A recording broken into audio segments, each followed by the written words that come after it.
ಮತ್ತೆ ನಮ್ಮಲ್ಲಿರ್ತಕ್ಕಂಥ ಪದವಿ ಪೂರ್ವ ಕಾಲೇಜ್ ಏನಿಲ್ಲಿ ನಾವು ದೇವಲಾಪುರದಲ್ಲಿದ್ದೀವಿ, ಇದನ್ನ ನಾವು ಮಾದರಿಯಾಗಿ ಮಾಡಿದೀವಿ. ನಂದಗುಡಿಯಲ್ಲಿರುವಂತಹ ಪದವಿ ಪೂರ್ವ ಕಾಲೇಜು ಕೂಡ ಮಾದರಿಯಾಗಿ ಮಾಡಿದೀವಿ.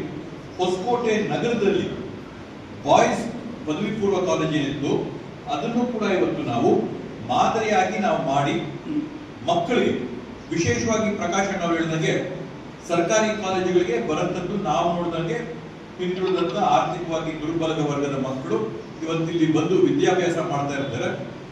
ಆರ್ಥಿಕವಾಗಿ ದುರ್ಬಲವಾಗಿರ್ಬೋದು, ಹಿಂದುಳಿದಿರ್ಬೋದು, ಆದ್ರೆ ಪ್ರತಿಭೆಯಲ್ಲಿ ಯಾವುದೇ ಕಾರಣಕ್ಕೂ ಆ ಮಕ್ಕಳು ಯಾರಿಗಿಂತ ಕೂಡ ಒಂದು ಸಂದರ್ಭದಲ್ಲಿ ಹೇಳ್ಕೊಳ್ಳೋಕೆ ನಾನು ಬಯಸ್ತೇನೆ. ಆ ಒಂದು ಮಕ್ಕಳಿಗೆ ಬೇಕಾದಂತ ಸೂಕ್ತವಾದಂತ ಮೂಲ ಸೌಕರ್ಯಗಳನ್ನ ಒದಗಿಸ್ಕೊಳ್ಳುವಂಥದ್ದು ನಮ್ಮ ಜವಾಬ್ದಾರಿ. ಇವತ್ತು ಬರಬೇಕಾದಾಗ ಮೇಡಮ್ ಅವ್ರ ಹತ್ರ ಮಾತಾಡ್ತಾ ಇದ್ದಾರೆ, ಮಕ್ಕಳ ಸಂಖ್ಯೆ ಎಷ್ಟಿದ್ದಾರೆ ಇಲ್ಲಿ ಅಂತೇಳಿ. 108 ಮಕ್ಕಳು ಇಲ್ಲಿ ವಿದ್ಯಾಭ್ಯಾಸ, first year PUC, second year PUC ಎರಡು ಕೂಡ ಸೇರಿ 108 ಮಕ್ಕಳು ವಿದ್ಯಾಭ್ಯಾಸ ಮಾಡ್ತಾರೆ ಅಂತೇಳಿ. ನನ್ನ ಪ್ರಕಾರ ಒಂದು 5 ಕಿಲೋಮೀಟರ್ ರೇಡಿಯಸ್ ನಾವು ನೋಡಿಕೊಂಡ್ರೆ ಸುತ್ತಮುತ್ತ 108 PU ಕಾಲೇಜುಗಳು ನಿಮ್ಗೆ ಸಿಗ್ತವೆ. ಅಂದ್ರೆ ಆ ಸಂಖ್ಯೆಯಲ್ಲಿ, ಆ ಒಂದು ಮಟ್ಟದಲ್ಲಿ ಇವತ್ತು ಸ್ಪರ್ಧಾತ್ಮಕವಾದಂತ ಕಾಂಪಿಟೇಟಿವ್ ವರ್ಲ್ಡ್ ಅಲ್ಲಿ ನಾವಿದ್ದು ನಾವಿವತ್ತು ಸ್ಪರ್ಧೆ ಮಾಡಿ ಮಕ್ಕಳನ್ನ ಶಾಲೆಗಳಿಗೆ, ಕಾಲೇಜುಗಳಿಗೆ ಆಕರ್ಷಣೆ ಮಾಡಬೇಕಾದಂತ ಒಂದು ಪರಿಸ್ಥಿತಿ ನಿರ್ಮಾಣ ಆಗಿದೆ. ಇವತ್ತು ಏನು CDC ಮೆಂಬರ್ಗಳಲ್ಲಿ, ಇಲ್ಲಿರ್ತಕ್ಕಂಥ ನಮ್ಮ ಶಿಕ್ಷಕರಲ್ಲಿ ತಮ್ಮನ್ನೆಲ್ಲ ಕೂಡ ನಾನು ಮನವಿ ಮಾಡ್ಕೊಳ್ಳುವಂಥದ್ದು ಏನಂದ್ರೆ, ಮಕ್ಕಳಿಗೆ ನಾವು ವಿದ್ಯಾಭ್ಯಾಸದ ಜೊತೆ ಏನ್ ನಾವಿಲ್ಲಿ ಸರ್ಕಾರ ಕೊಡುವಂತ ಪಠ್ಯ ಪುಸ್ತಕಗಳ ಜೊತೆ ನಾವು ಅವ್ರಿಗೆ ಏನು ಇನ್ನು ಹೆಚ್ಚುವರಿಯಾಗಿ ಕೊಡ್ಬೋದು. ನಾವು ಅವ್ರಿಗೆ ಪರ್ಸನಾಲಿಟಿ ಡೆವಲಪ್ಮೆಂಟ್ ಕೋರ್ಸ್ ಮಾಡ್ಬೋದಾ, CET ನೀಟ್ ನ ಅಟೆಂಪ್ಟ್ ಮಾಡೋರಿಗೆ ನಾವು ಕೋಚಿಂಗ್ ಕ್ಲಾಸ್ ಕೊಡ್ಬೋದಾ,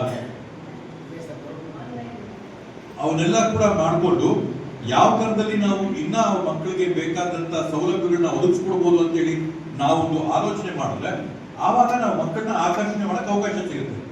ಸಹಜವಾಗಿ ನಮಗೂ ಕೂಡ ಅರ್ಥ ಆಗುತ್ತೆ, ಮಕ್ಕಳಿಗೆ ಯೂನಿಫಾರ್ಮ್ ಹಾಕಿ ಆಂಗ್ಲ ಮಾಧ್ಯಮಕ್ಕೆ ಕಳಿಸ್ಕೊಟ್ಟು ಅಲ್ಲಿ ಪೂರ್ತಿ ಪೋಷಕರು ಹೋಗೋಕೆ ಎಲ್ಲರೂ ಕೂಡ ಬಯಸ್ತಾರೆ. ಆದ್ರೆ ಹಿಂದೆ ಏನು ಸರ್ಕಾರಿ ಬಂದ್ರೆ ಕೂತ್ಕೊಳ್ಳೋಕೆ ಜಾಗ ಇಲ್ಲಂತೆ, ಚೇರು ಬೆಂಚ್ ಇಲ್ಲಂತೆ, ಸೋರಲ್ ಮಾಡಿ ಅಂತೆ, ಅವೆಲ್ಲ ಕೂಡ ನಮ್ಮ ತಾಲೂಕಲ್ಲಂತೂ ಇಲ್ಲ. ಬೇರೆ ಎಲ್ಲಾದ್ರೂ ಇರ್ಬೋದು ಸರ್ಕಾರಿ ಶಾಲೆಗಳಲ್ಲಿ ವ್ಯವಸ್ಥೆಗಳಾದ್ರ, ನಮ್ಮಲ್ಲಂತೂ ಕೂಡ ಎಲ್ಲಾ ಕ್ಲಾಸ್ ರೂಮ್ಗಳಿವೆ. ಈ ರೀತಿಯಾದಂತ ಗುಣಮಟ್ಟವಾದಂತ ವ್ಯವಸ್ಥೆನ ನಾವು ಮಾಡ್ಕೊಂಡಿರ್ತಕ್ಕಂಥದ್ದು. ಕೆಳಗಡೆ ಏನು ನಿಮ್ಮ ಫಿಸಿಕ್ಸ್ ಲ್ಯಾಬ್ ಆಗಿರ್ಬೋದು, ಕೆಮಿಸ್ಟ್ರಿ ಲ್ಯಾಬ್ ಆಗಿರ್ಬೋದು, ಬೆಂಗಳೂರಲ್ಲಿ ಖಾಸಗಿಯಲ್ಲಿ ಎಲ್ಲರೂ ಹೋಗ್ಬೇಡಿ, ಅಂತಲ್ಲಿ ಕೂಡ ಅವರ ಕೂಡ ಈ ಫೆಸಿಲಿಟೀಸ್ ಇಲ್ಲ. ಅಂತ ಫೆಸಿಲಿಟೀಸ್ ನಾವು ಸರ್ಕಾರಿ ಶಾಲೆಗಳಲ್ಲಿ ಮಾಡ್ಕೊಡ್ತೀವಿ. ನಾನು ಕೂಡ NGOಗಳನ್ನ 2-3 ಮಾತಾಡ್ತೀನಿ. ನಂದಗುಡಿಯಲ್ಲಿ ಈಗಾಗಲೇ ಯುನೈಟೆಡ್ ಅವರು ಒಳ್ಳೆ ಲ್ಯಾಬ್ ಅಲ್ಲಿ ಬೇಕಾದಂತ ಎಲ್ಲ ಎಕ್ವಿಪ್ಮೆಂಟ್ಗಳನ್ನ, ಏನ್ ಫಿಸಿಕ್ಸ್ ಎಕ್ಸ್ಪೆರಿಮೆಂಟ್ಸ್ ಮಾಡೋ ಎಕ್ವಿಪ್ಮೆಂಟ್ ಏನಿರ್ತದೆ ಅವೆಲ್ಲವನ್ನೂ ಕೂಡ ಇವತ್ತು ನಮ್ಗೆ ಕೊಡಂತ ಕೆಲಸ ಮಾಡಿದ್ರೆ ಅವ್ರ ಹತ್ರ ನಾನು ಮಾತಾಡಿ ನಿಮ್ದು physics, chemistry, biology, computer science 4ಕ್ಕೆ ಬೇಕಾದಂತ ಏನು ಎಕ್ವಿಪ್ಮೆಂಟ್ ಇದೆ ಅವೆಲ್ಲವನ್ನೂ ಕೂಡ ಪರಿಕರಗಳನ್ನ ಒದಗಿಸುವಂತ ಕೆಲಸ ಕೂಡ ಮಾಡ್ಕೊಡ್ತೀನಿ ಅಂತ ಈ ಸಂದರ್ಭದಲ್ಲಿ ಹೆಜ್ಜೆ ನಾವು ಮೂಲ ಸೌಕರ್ಯಗಳನ್ನ ಸೃಷ್ಟಿ ಮಾಡುತ್ತದೆ. ಆ ಮೂಲ ಸೌಕರ್ಯಗಳನ್ನ ಸೃಷ್ಟಿ ಮಾಡಿದಾಗ ಸರ್ಕಾರ ಏನೋ ಮೂಲ ಸೌಕರ್ಯಗಳನ್ನ ಸೃಷ್ಟಿ ಮಾಡ್ತೀವಿ, ಚೆನ್ನಾಗೇ ಮಾಡ್ತೀವಿ. ಅದನ್ನ ಕಾಪಾಡಂತದ್ದು, ಉಳಿಸಂತದ್ದು, ನೋಡ್ಕೊಳ್ಳುವಂಥದ್ದು ನಮ್ದು ಅಂತ ಬರುವಂಥದ್ದು ಯಾರ ಜವಾಬ್ದಾರಿ? ಇದು ಇಲ್ಲಿ ಓದಂತ ವಿದ್ಯಾರ್ಥಿಗಳ ಜವಾಬ್ದಾರಿ, ಇಲ್ಲಿ ಪಾಠ ಮಾಡಂತ ಶಿಕ್ಷಕರ ಜವಾಬ್ದಾರಿ, ಇಲ್ಲಿರಂತ CDC ನ ಜವಾಬ್ದಾರಿ. ಯಾಕಂದ್ರೆ ಕಟ್ಟಡನ 1,70,00,000 ಮಾಡಿ ಒಂದ್ಸರಿ ನಾನು ಕಟ್ಟೋಗ್ತೀನಿ. ಕಟ್ಟೋದ್ಮೇಲೆ 25 ವರ್ಷ ಬಾಳಿಕೆ ಬರ್ಬೇಕು ಅಂತಂದ್ರೆ ಇಲ್ಲಿ ಬರೋಂಥವ್ರಿಗೆ ಪ್ರತಿಯೊಬ್ಬರಿಗೂ ಕೂಡ ಇದು ನಂದು, ನಾವು ಕಟ್ಟಿರಂತ ತೆರಿಗೆಯಲ್ಲಿ, ನಾವು ಕಟ್ಟಿರ್ತಕ್ಕಂಥ ಟ್ಯಾಕ್ಸ್ಗಳಲ್ಲಿ ಕಟ್ಟಿರಂಥದ್ದು ಇದು ನಮ್ದಿದು ಅನ್ನೋ ಭಾವನೆ ಬರ್ಬೇಕು. ಇಷ್ಟ ಬಂದವನು ಕಾಲನ್ನ ಗೋಡೆ ಮೇಲೆ ಹಾಕೊಂಡು ಒಳ್ಳೆ ಗಲೀಜ್ ಮಾಡಂತದ್ದು, ಹೆಸರುಗಳನ್ನ ಬರೆದು ನಾನು ಇಲ್ಲಿ ವಿದ್ಯಾಭ್ಯಾಸ ಮಾಡಿದೆ ಮಾಡ್ಕೊಂಡು ಹೋದ್ರೆ ಸರ್ಕಾರ ಎಷ್ಟು ಸರಿ, ಎಷ್ಟು ಜನಕ್ಕೆ, ಎಷ್ಟು ಕೋಟಿಗಳನ್ನ ತಂದಾಗಕ್ಕೆ ಸಾಧ್ಯ?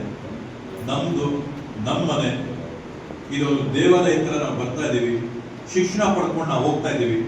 ಈ ಭಾವನೆ ನಾವು ಪ್ರತಿಯೊಬ್ಬ ವಿದ್ಯಾರ್ಥಿ ಸರ್ಕಾರದ ಅನುದಾನದ ಒಂದು ಭಾಗವಾಗಿ ಇಲ್ಲಿ ಒಂದು ನೂತನ ಕಟ್ಟಡ ಪ್ರಾರಂಭ ಗುದ್ಲಿ ಪೂಜೆ ಮಾಡಿದವರು ಶರತ್ ಬಚ್ಚೇಗೌಡ್ರೆ, ಟೇಪ್ ಕಟ್ ಮಾಡ್ತಾ ಇರೋದು ಶರತ್ ಬಚ್ಚೇಗೌಡ್ರೆ. ಮೊನ್ನೆ ನನಗೆ ಈ ಮೇಡಮ್ ಅವ್ರು ಫೋನ್ ಮಾಡಿದ್ರು, ಸರ್ ಸಾಹೇಬ್ರು ಯಾವಾಗ ಸಿಗ್ತಾರೆ, ನಾವೊಂದು ಅದನ್ನ ಇನಾಗ್ರೇಷನ್ ಮಾಡ್ಬೇಕಂದ್ರು. ನನ್ಗೆ ಖುಷಿ ಆಯ್ತು, ಸದ್ಯಕ್ಕೆ ಇಷ್ಟು ಬೇಗ ಫಿನಿಶ್ ಆಯ್ತಲ್ಲ ಈ ಬಿಲ್ಡಿಂಗ್ ಅಂತೇಳಿ. ಇದಕ್ಕೆ ಸಹಕರಿಸಿದಂಥ ನಮ್ಮ ಪೀಠಮಂಡಿ ಪ್ರಕಾಶ್ ಸರ್ ಅವ್ರನ್ನ ನಾವು ಜ್ಞಾಪಕ ಮಾಡ್ಕೋಬೇಕು ಈ ಸಂದರ್ಭದಲ್ಲಿ. ಬೇಗ ಒಳ್ಳೆ ಗುತ್ತಿಗೆದಾರರು ಕೊಟ್ಟು ಬೇಗ ಗುಣಮಟ್ಟದ ಒಂದು ಬಿಲ್ಡಿಂಗ್ ಅನ್ನು ನಿರ್ಮಿಸಿಕೊಂಡಂತ ಎಲ್ಲ ಇಲಾಖೆಯ ಎಲ್ಲರಿಗೂ ನಮಸ್ಕರಿಸ್ತಾ, ಯಾಕೆಂದ್ರೆ ಇದು ತುಂಬಾ ಅವಶ್ಯಕತೆ ಇನ್ನೂ ಇದೆ ಡೆವಲಪರ್ಗೆ. ಇದು ಮೋಸ್ಟ್ಲಿ ಸುಮಾರು ಒಂದು 10 ಎಕರೆ ಮೇಲೆ ಇದೆ ಈ ಜಾಗ. ಇದಕ್ಕೆ ನಮ್ಮ ಮುನ್ರಾಜ್ ಅವರು ಒಂದು ಏನೋ ಹೇಳಿದ್ರು, ನಾನು ಇವಾಗ ಅದನ್ನ ಜ್ಞಾಪಕ ಮಾಡ್ತಾ ಇದ್ದೀನಿ. ಮತ್ತೊಮ್ಮೆ ನಮ್ಮ ಮುನ್ರಾಜ್ ನನ್ನ ಸ್ನೇಹಿತರು ಜ್ಞಾಪಕ ಮಾಡ್ತಾ ಇದ್ದೀನಿ, ದಯಮಾಡಿ ಇನ್ನೊಂದು ತಿಂಗಳೊಳಗಡೆ ಆ ಭಾಗಕ್ಕೆ ಕಾಂಪೌಂಡ್ ಹಾಕೊಡ್ಬೇಕು. ಅವತ್ತು ಈ ಶಾಸಕರ ಮುಂದೆನೆ ಅವರು ಮಾತು ಕೊಟ್ಟವ್ರೆ, ಏನಪ್ಪ ಅದನ್ನ ದಯಮಾಡಿ ಇದನ್ನ ನಿಮ್ಗೆ ಹಾಕ್ತಾರೆ ಟ್ಯಾಕ್ಸ್ ಅಂತಾರೆ, ಸ್ವಲ್ಪ ದೇವರು ಚೆನ್ನಾಗಿಟ್ಟವ್ರೆ, ಅದು ಈ ತಿಂಗಳೊಳಗಡೆ ಅದೊಂದು ಪೂರ್ಣ ಆಗಲಿ. ಇಲ್ಲಿ ಈ ಕನ್ನಡ ಮತ್ತೆ ಶಾಲೆ ನಾನು ಮೊನ್ನೆ ಶಾಸಕರಲ್ಲಿ ಮನವಿ ಮಾಡೋದಿಷ್ಟೇ, ದಯಮಾಡಿ ನೀವು ಎಲ್ಲಿಂದ ತರ್ತೀರೋ ಯಾಕೆ ತರ್ತೀರೋ ನನಗೆ ಗೊತ್ತಿಲ್ಲ, ಅದಕ್ಕೊಂದು ಸುಸಜ್ಜಿತವಾದ ಒಂದು ಕಾಂಪೌಂಡ್ ವ್ಯವಸ್ಥೆ ಆಗಬೇಕು. ಯಾಕೆಂದ್ರೆ ಕನ್ನಡದವ್ರ ಜೊತೆಗೆ ಹಿಂದಿಯವರು ಬಹಳ ಜನ ಇದ್ದಾರೆ. ಕನ್ನಡದವ್ರಿಗೆ ಒಂದು ಸಂಸ್ಕೃತಿ ಇದೆ.